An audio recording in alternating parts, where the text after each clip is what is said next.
aan die gereelde kerkgangers hier, ons het 'n paar besoekers ook, welkom aan elkeen van julle, dit is goed om mekaar so saam te sien. Baie dankie aan almal wat my so verwelkom ook hierso. Die tee voor die tyd, ek weet, na die tyd weer, die mense wat die sang so begelei agter die orgel en hier voor, en wat die liedere gekies het vir vanoggend, ook tydens die preek. Ek waardeer baie, dat ons almal so kan saamwerk, as 'n lofuitem, 'n dankuitem, teenoor die Here.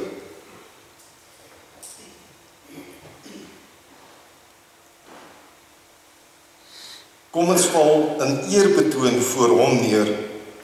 Kom ons buig, kom ons kniel voor die Here ons Skepper.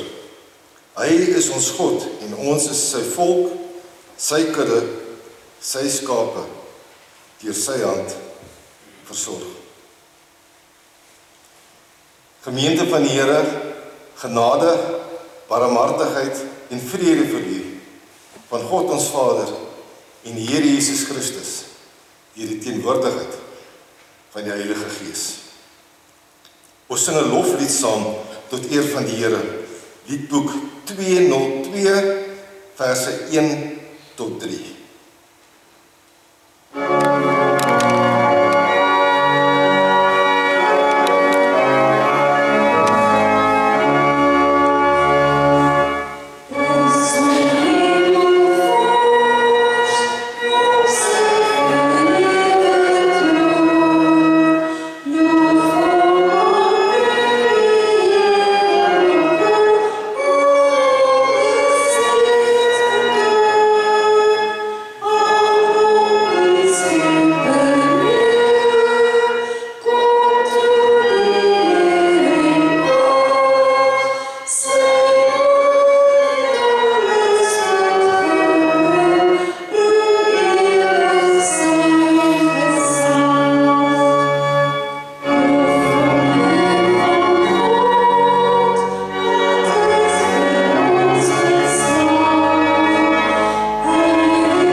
Almal goed uit die twee tradisionele hoofstukke uit Eksodus 20 en Deuteronomium 5.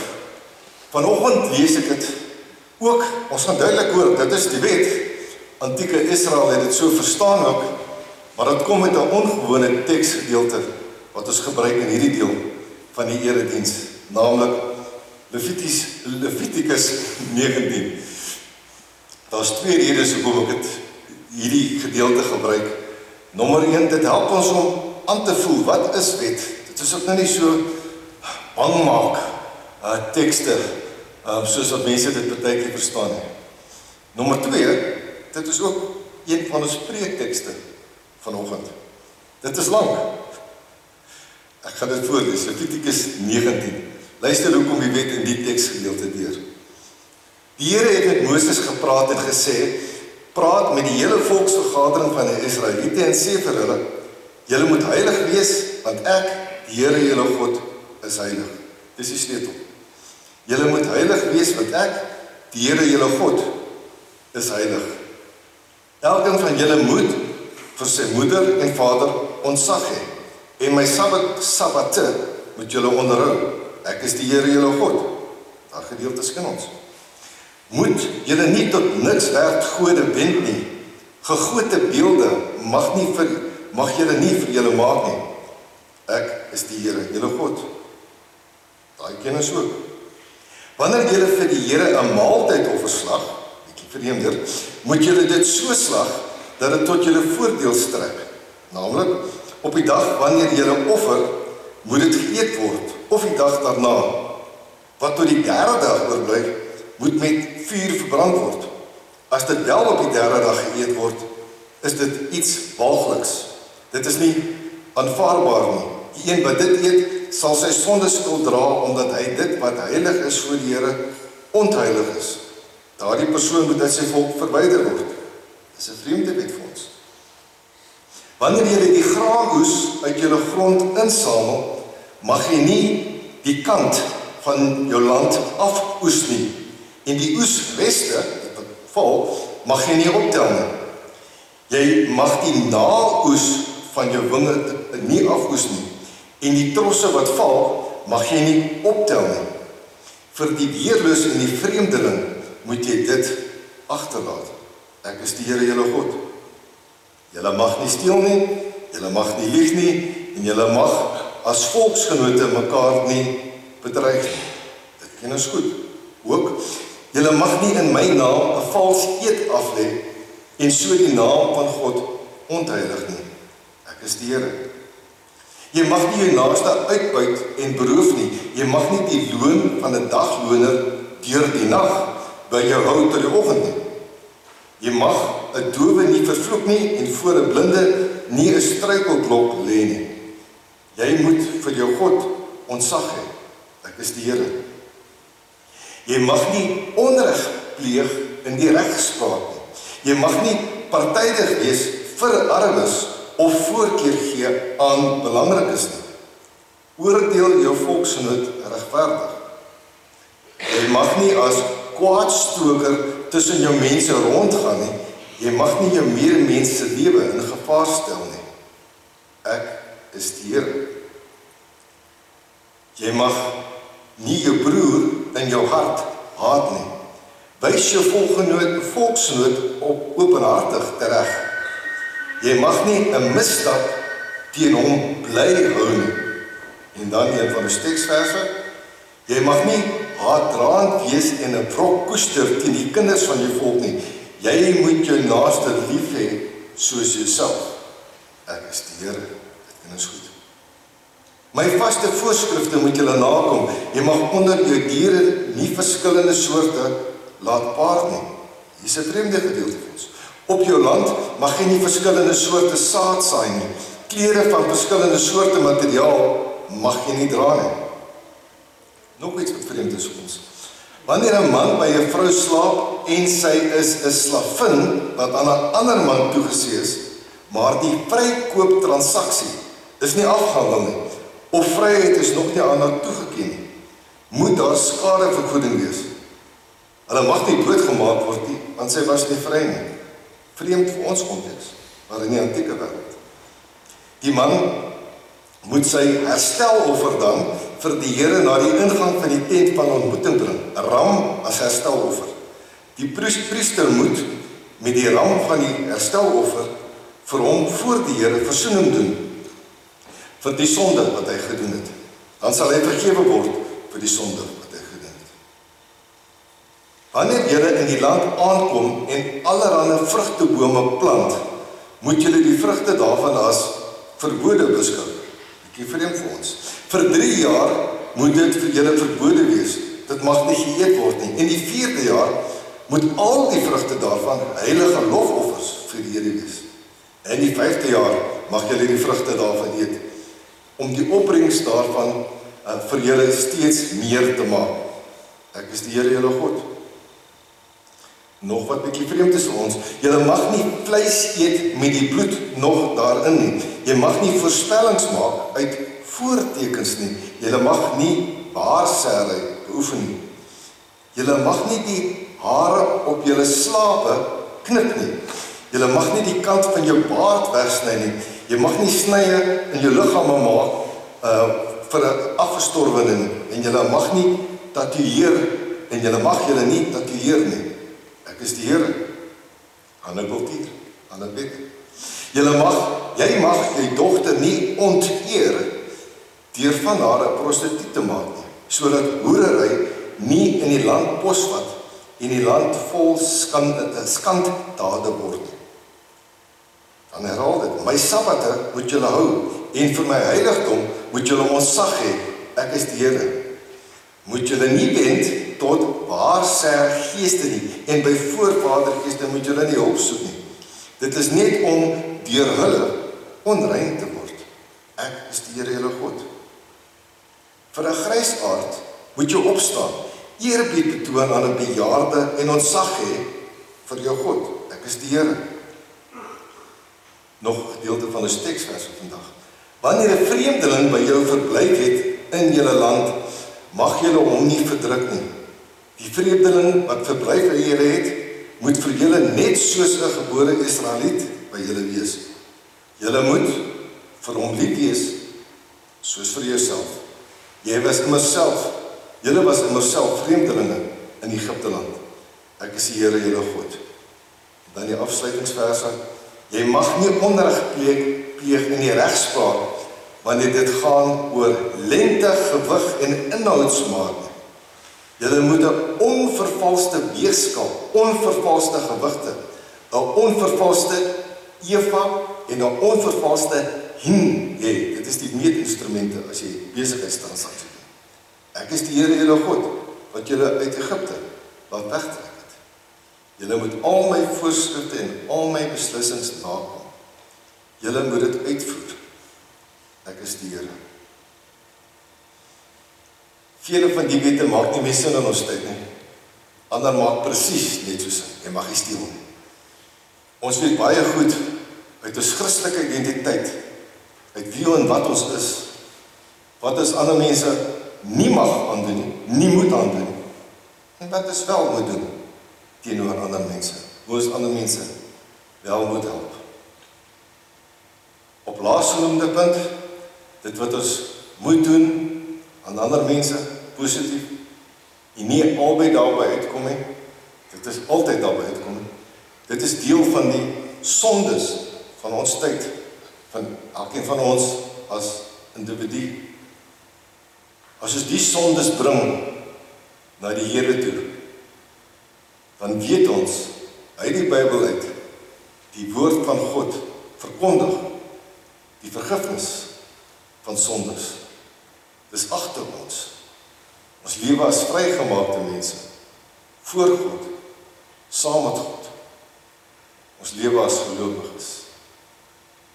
Daarom nooi ek jy uit om nou saam met my die lied te sing, liedboek 265 vers 1 en 2, enigste Here, enkele wese, want dit is by wie ons heil vind. Oh,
Kom ons bid rondom die opening van die woord. Here God, die enig, U praat met ons. Here God, U praat deur alle tye met U mense. U spreek dat U mense kan hoor, kan luister, kan verstaan. Lei ons ook so in hierdie diens om saam U woord te hoor, U stem te hoor, omdat ons weet ons lewe saam met U. Amen.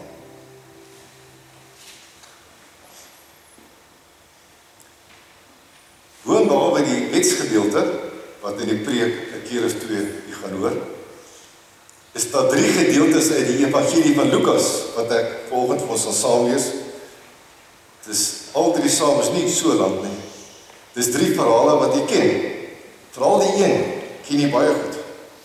Ek gaan dit voorlees en luister na hoe die temas in die evangelie van Lukas so ontvou. Eerstens Lukas 9.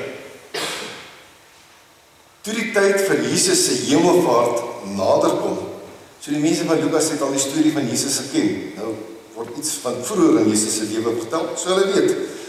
Toe die tyd vir Jesus se hemelvaart naderkom, was hy vasberade om die reis na Jerusalem te onderneem. Hy het boodskappers voor hom uitgestuur en hulle het vertrek en by 'n Samaritaanse dorpie aangekom om daar vir hom voorbereidings te tref. Maar die Samaritane het hom nie ontvang nie, omdat hy doelgerig na Jerusalem op pad was. Jesus is 'n Jood, hy gaan Jerusalem toe, die Samaritane hou nie daarvan nie. Toe die disippels Jakobus en Johannes dit sien, sê hulle, Here, wil jy hê ons moet vuur uit die hemel laat neerkom om hulle te vernietig, as hulle sleg sê? Maar Jesus het omgedraai en hulle tereggewys. Hulle het toe na 'n ander dorpie gegaan. Dit is Lukas 9. Lukas 10, die een wat ons almal baie goed ken. En wie is my naaste, vra die wetskenner. Hierop het Jesus geantwoord. 'n man het van Jerusalem afgegaan na Jerigo en is deur rowers oorval. Hulle het sy klere uitgetrek, hom geslaan en toe weggegaan en hom halfdood agtergelaat. 'n priester het onvoorsiens met daardie pad langs afgegaan en toe hy die man sien, het hy aan die ander kant verbygegaan.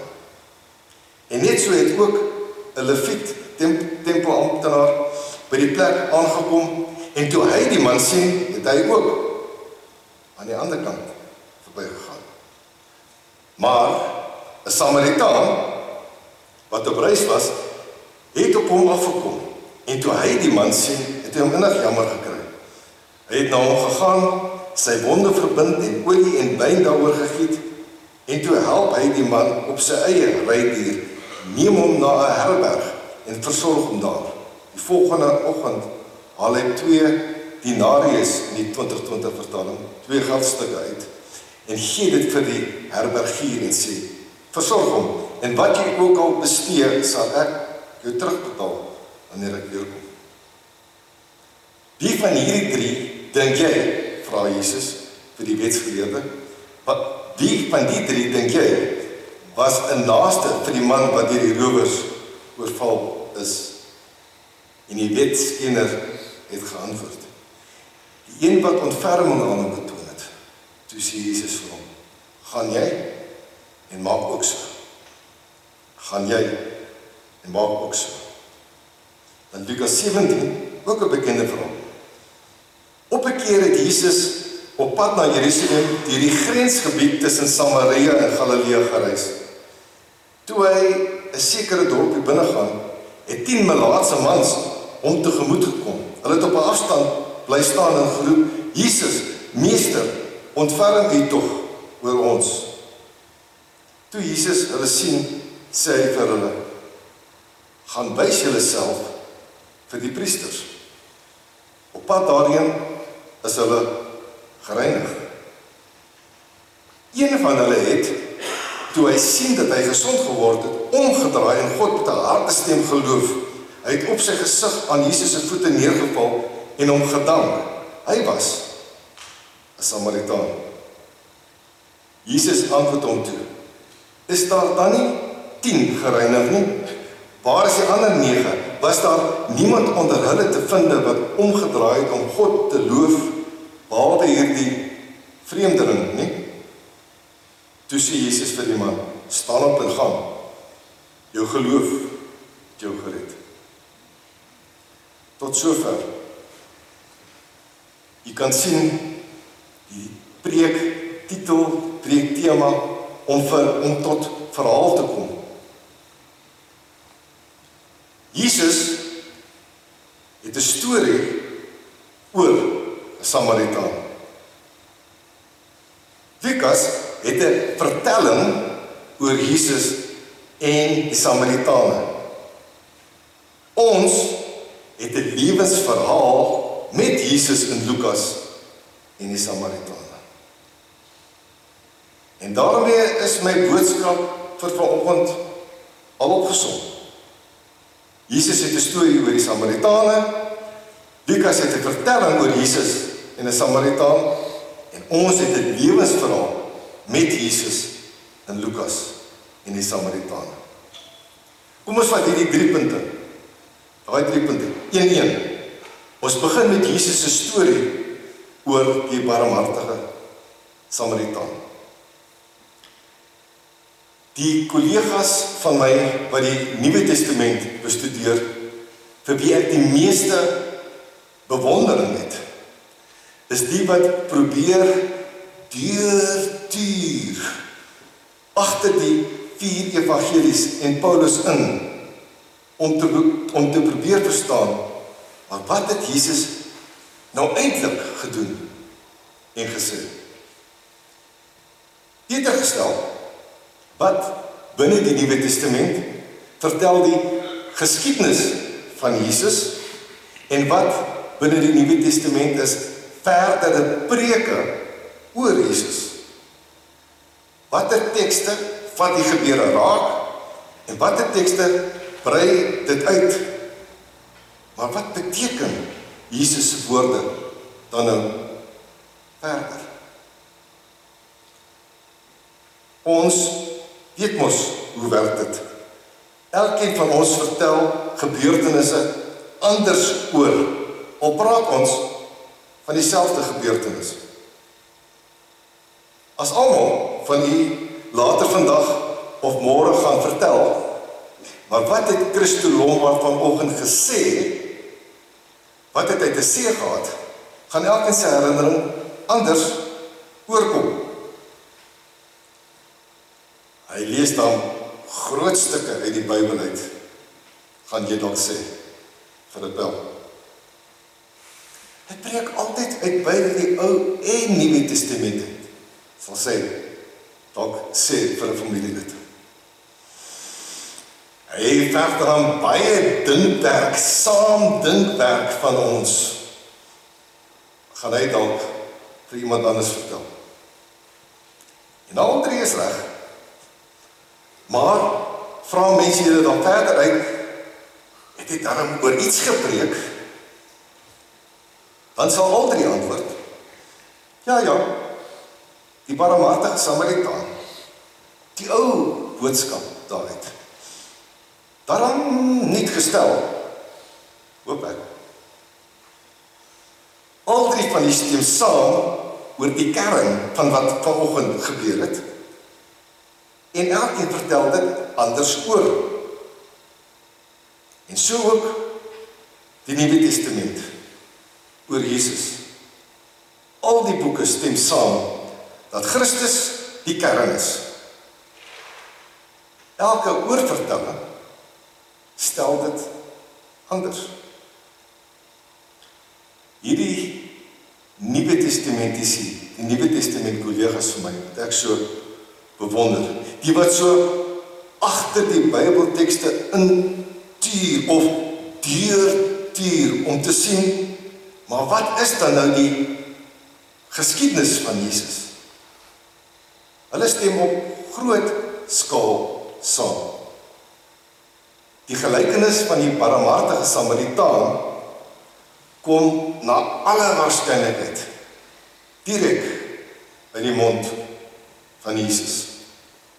Jesus het 'n storie oor die Samaritaan vertel, 'n gelykenis wat hy self bedink het.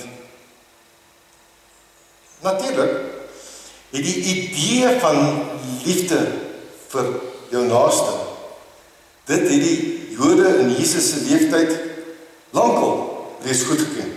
Dit was deel van die volkskultuur.